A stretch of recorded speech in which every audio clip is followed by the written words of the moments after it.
I'm recording this now because when something shifts quietly, people later pretend it shifted loudly.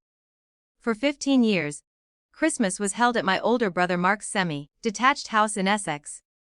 3 bedrooms, narrow kitchen, too many coats on one banister. Every December, he'd send the same message. We'll host again. Keep it simple this year. Simple meant I transfer 100 to his account on the 1st of the month, sometimes more. I told myself it was practical. Mark worked irregular hours at the warehouse. My sister Claire had 2 boys at a state primary, and a car that sounded like it was coughing up coins. I was the one with stable work. Project management for a civil engineering firm in London. Salary paid on time. Pension matched, predictable, so I paid for the turkey from Tesco. The extra wine someone always forgot. The new extension lead after one burned out under too many fairy lights. I covered the gas bill spike every January when the heating had run nonstop for a week.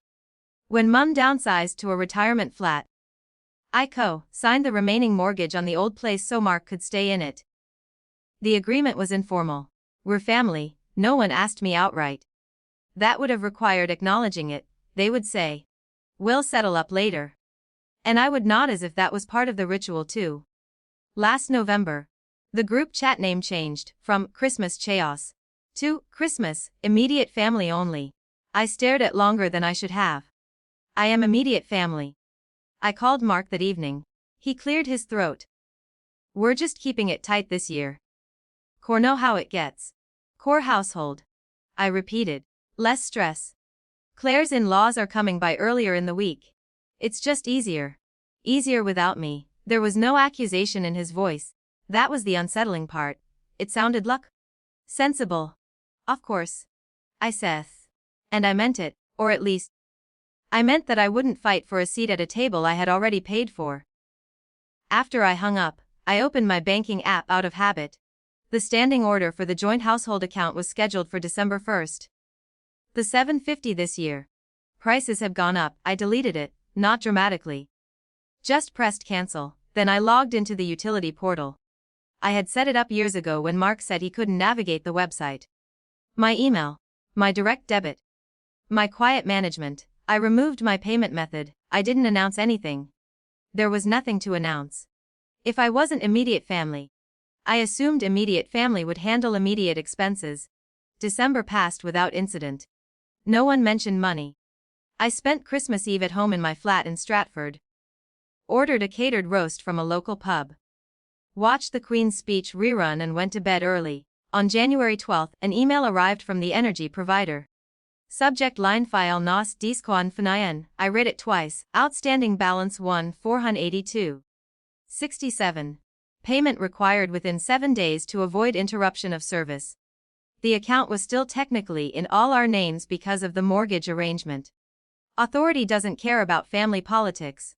It cares about listed parties. 3 hours later, Mark called. Did you change something with the gas account? I removed my card. I said. It's saying overdue. Yes. We thought, wasn't immediate family this Christmas. Silence isn't empty. It has texture. This one felt like someone setting down a heavy box carefully. That's not what we meant, he said finally. I'm sure it isn't. 2 days later, a letter from the local council arrived at my flat regarding the property tax installment. It had not been paid. Late fee applied. As co-owner, I was formally notified. Claire rang that night, voice tight. They're threatening to add penalties. We didn't realize it was you handling that. I wasn't handling Christmas. I said. So I assumed you were reviewing the accounts. That's not fair. I didn't argue. Fairness is subjective. Billing cycles are not. The electricity company posted a red edge notice through Mark's door the following week. He sent me a photo of it. Bold print. Deadline. Possible disconnection date. That was the moment control shifted, not because I demanded it, but because an institution entered the room. A letterhead is harder to dismiss than a sibling. We met at Mun's flat the following Sunday. No shouting. Just papers on the table. Bank statements. Mortgage terms. Utility breakdowns. For the first time in 15 years, numbers were spoken out loud. You've been covering all this? Claire asked quietly. Yes. Mark rubbed his face. Why didn't you say something? I assumed you knew. We thought you just earned more. I almost laughed. As if income converts automatically into obligation. I'm happy to contribute, I said. But not invisibly. And not conditionally. Conditionally. Mark frowned.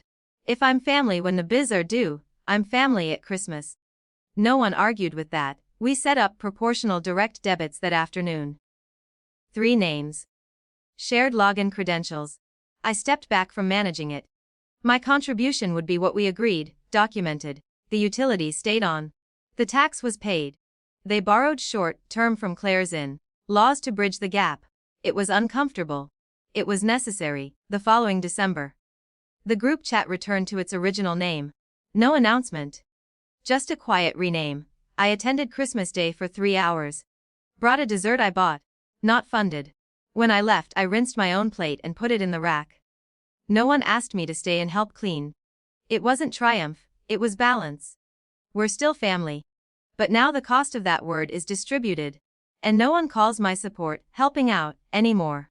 They call it a share.